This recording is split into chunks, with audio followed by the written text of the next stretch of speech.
Today, a spotlight on Gympie, postcode 4570.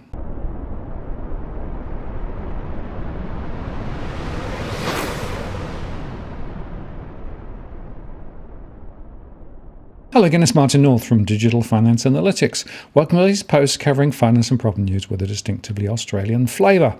Today I'm going to take you through another of my one-on-one research projects. And in fact, yesterday I posted one on Maryborough, and I had several requests for me to cover Gympie. Well, I'd actually been researching that, so I thought today I'd take you through Gympie. Now, of course, you're welcome to reach for me on a one-to-one basis, and I can then do a detailed piece of research about a particular suburb. Here are the details, and you can contact me via the DFA blog. Before I start, I should say that this analysis is based on available information. It may change. This is not financial advice. It's simply my own modelling and analysis, and I have to say also that this data will change ahead. As always, I should underscore also that I'm using data from my core market model. This is our 52,000 sample rolling survey, and the updates from that come through every week, and that gives us a very strong sense of what's going on down on the ground. And in addition, we can use our mortgage stress data, the price history and trajectory data, the buying and selling intention information, migration statistics, and broader economic data. That all goes into the core market model. We run through various scenarios, and that allows us then to form a view as where prices might go from this point forward. So, today we're talking about Gympie 4570. When you can see there, it's close to Noosa Heads inland and close to the Great Sandy National Park. Here is a closer map, and it's a reasonably contained area, although it's actually quite large when you come to look at it in more detail. And the local summary is it's a local government area in the wide Bay Burnett region of Queensland, about 170 kilometres north of Brisbane. It's between the Sunshine Coast and Hervey Bay and centred on the town of Gympie. And within Gympie there are a few interesting landmarks. The Gympie Town Hall, which was where gold was discovered by James Nash and opened in 1891. Of course, gold and Gympie do go together quite strongly. There's also the old Mary Street area, the Gympie Gold Mining and Historical Museum. There's also a Woodworks Museum and a historic station, which we'll talk about a bit later, which was replaced more recently with a rather shabby alternative on the outskirts of town. Just a few shots. This is the Mary River, and it looks so benign there, but it is worth understanding that the Mary River can swell considerably during storms, and so flooding is an issue, as we'll come on to shortly. Coming into town, looks like any other place really, frankly, in Australia. There's a McDonald's, of course, and quite a few similar landmarks that you see almost everywhere, including, of course, some gum trees. There are a number of older buildings, like the church here, and Mary Street, which is one of the oldest streets in the place, and the Town Hall building, which is still very fine today.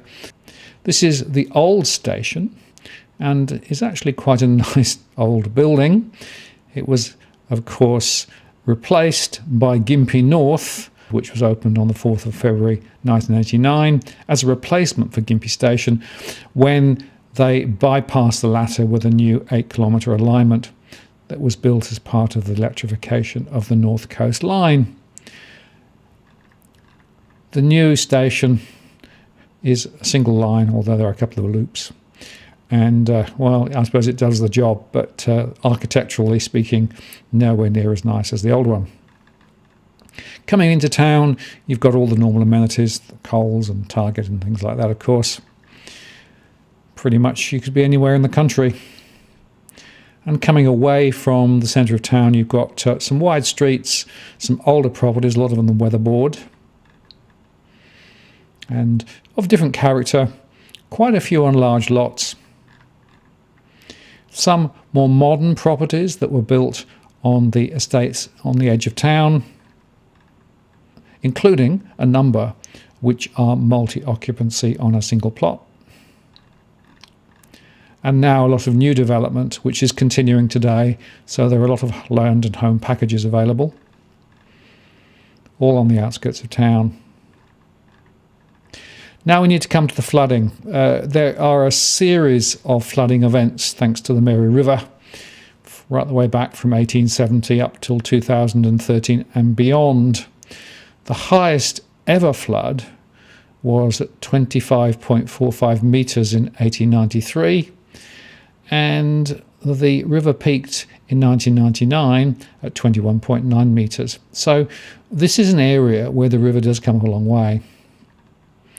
Now, there was a new flood mapping published some years ago, back in 2013, and quite a few people were caught out because suddenly their properties were within the ambit of the 1 in 100 year flood heights, and that has had a devaluing effect on some land.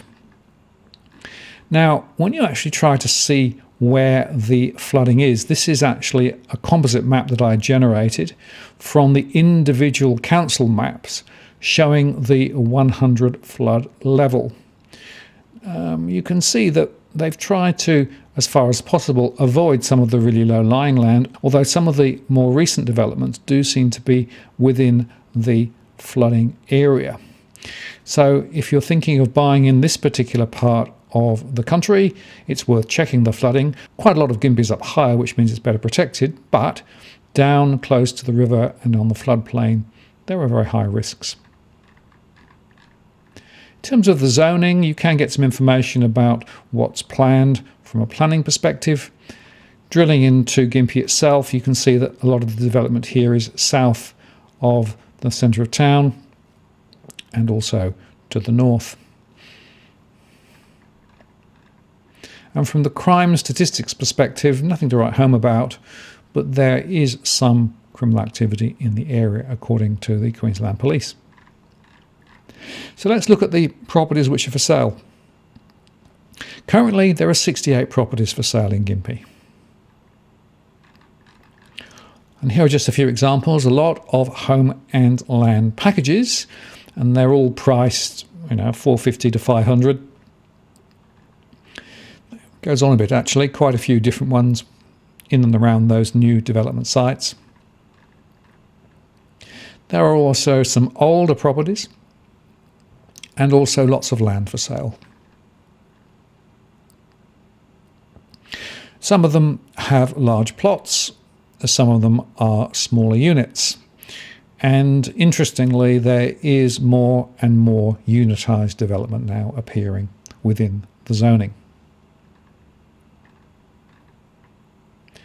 It's worth saying that where you've got offers over, that's only a guide, of course. It doesn't necessarily tell you anything about what the price might be, and in some cases the price is actually not quoted at all.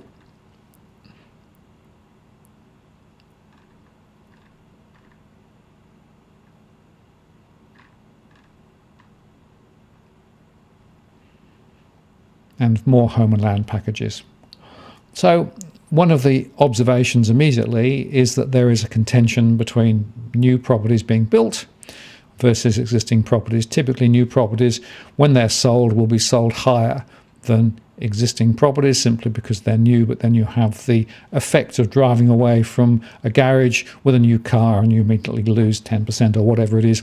There is a risk that prices of new properties will decline slightly once they're not new anymore, and of course there'll be always new properties just down the road. In terms of sold properties, over the last couple of months, 49 properties have sold in and around the area. And again, looking at some of the details, last asking price, of course, isn't the same as the settlement price. You get no information really about what's sold. These are just very, very broad guidelines.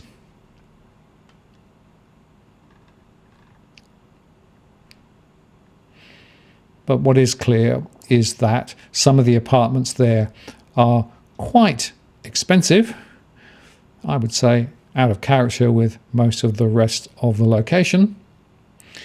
And there are also a number of cheaper properties that have sold too. So, the price range is quite extreme in some areas, but the bulk of the properties are around the 300,000 to 400,000 mark. And of course, the house and land packages continue to get sold, and more land will be released to sell yet more properties.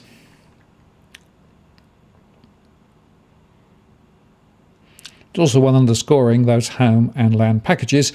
I wonder whether they were fixed price contracts, because of course the price of materials has been rising quite strongly in recent time. And of course there's a lot of land for sale as well. Typical plot, 130, 140. Now look at the current price trends for units. Back in 2013, the average price of a unit was $260,000. It fell in 2014 by 1.9%. It fell by 5.9% in 2015 to $240,000.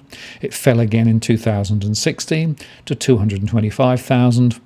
And in 2017, it rose to $245,000, a rise of 8.9%.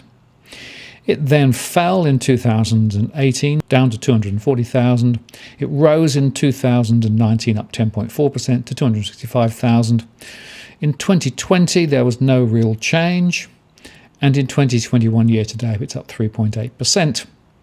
So over that period the average gain is 1.1% per annum, lower than inflation.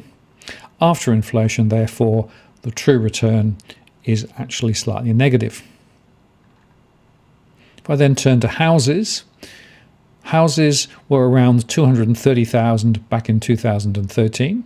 It rose 2.2% in 2014 to 235,000. It rose 2.1% to 240,000 in 2015. It rose again the same amount in 2016 at 245,000. A slightly stronger rise in 2017, up 4.1% to 255,000. Up another 2% in 2018. Up another 3.8% in 2019 to 270,000.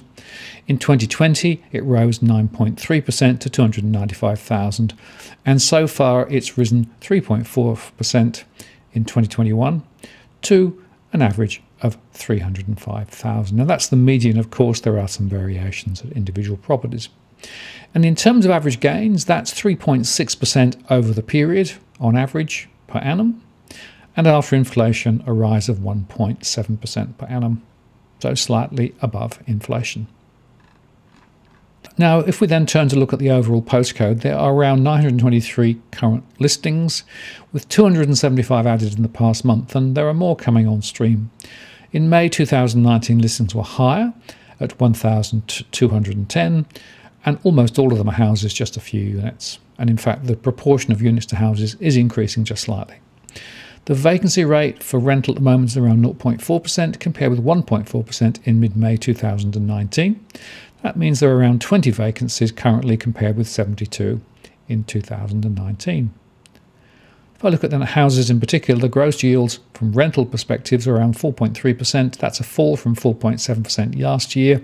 The net yield, that's after the mortgage costs and other maintenance costs, is about 2.75% and is falling slightly. The rents for houses are down 5% over the last quarter, with a typical rent of around $370 per week for houses. And asking prices are pretty flat at the moment, with a typical asking price of around $470,000. The average settlement is 6% lower than asking, and the average time on market is about 50 days. And the intention to sell is rising slightly. Looking at units, the gross yields on units are around 6.5%. That's a fall from 6.8% last year, but are still very good returns. The net yield's around 3.5% and is falling slightly. The rents for units are flat in the past quarter, with a typical rent of around $305 a week. Asking prices are on average around the same as they've been for a little while. Typical asking price around $250,000, and the average settlement's around 3% lower than the asking. Our average time on market is around 83 days, and the intention to sell is rising slightly. And then we can look at the household and stress information based on our surveys.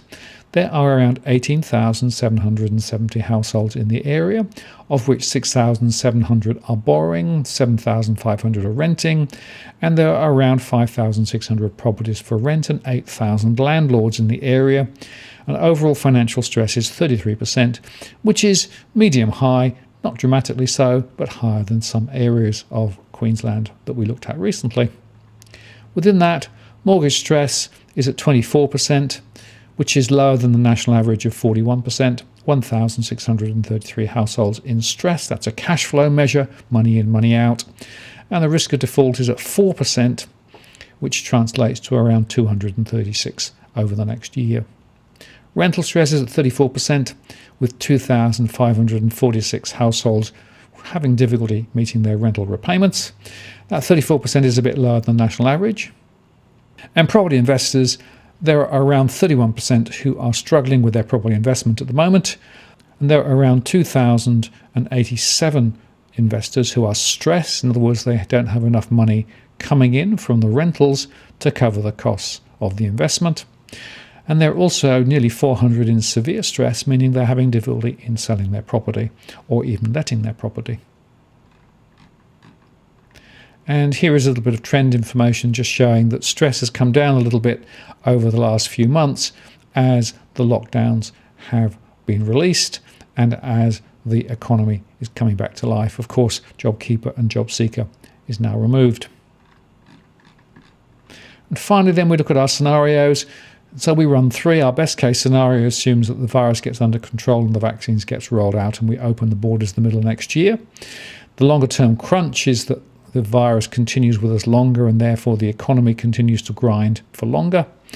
And the second wave would be a very significant national crisis, which would force a more deep, lasting lockdown. And at the moment, in the best case scenario over 3 years, we're looking for units at an average growth cumulatively of around 11% over 3 years. In the longer term crunch scenario, over 3 years, 4.5%.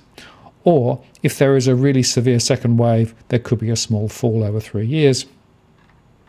And translating that for units, we would suggest therefore that by the end of 2021, units could be 10% higher than they were a year earlier. Next year, they'll rise slightly more, about 2.6% higher. That would take the price to around 300,000, and a small rise in 2023 to 306,000. This is using the best case scenario, which is the one that we are going with at the moment. And then if we finally look at houses, similar sort of story. The best case scenario would give us a cumulative rise over 3 years of around 13.9%. If there's a longer term crunch, around 4.9%. And if there's a really severe second wave, then we could see a small fall over 3 years. And translating that means that the median price for a house would be around 12.7% higher by the end of 2021. That would put it in around $332,000. Next year, a small rise of 1.6% to $337,000. And the following year, a rise of 3%, which would put prices up towards $347,000 at the end of 2023. And if that is achieved, then that is consistently higher than in the earlier years here. So the net result is a continued acceleration of capital growth, even at a relatively low rate.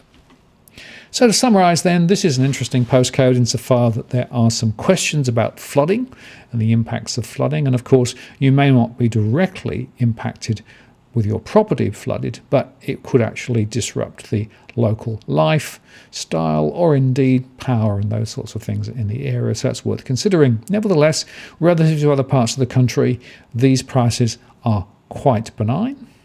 There is a small amount of capital appreciation in our best case scenario. And even from a rental perspective, the returns are quite a lot stronger than in many other parts of the country. So it might be worth considering this area. It is, of course, a long way from Brisbane, but nevertheless, of course, there is also a train that can get you there, even if the service is rather infrequent. I'm Martin North from Digital Finance Analytics. Many thanks for watching, and I'll see you again next time.